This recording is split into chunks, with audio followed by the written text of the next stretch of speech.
আমি একে বলেছি যে হাই গাইস, আমি এখন যাবো কোথায় কালী পুজোতে, সেই জন্য বলেছি এখানে। কেন মা?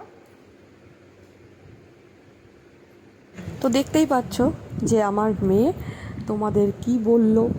আর আমার মেয়েকে কিন্তু আমি এখন রেডি করে দিচ্ছি, আমরা যাব একটা কালী পুজো বাড়ি। তো সেটাও শেয়ার করে দিচ্ছি, আর এটাও শেয়ার করলাম তোমাদের সাথে।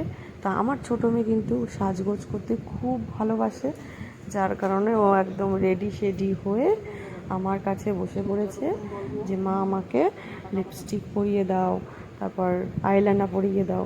তো আমার তো দায়িত্ব সেটাই। আর তাছাড়া ওকে যদি সাজিয়ে না দিই তাহলে তো আমাকেও সাজিয়ে দেবে না।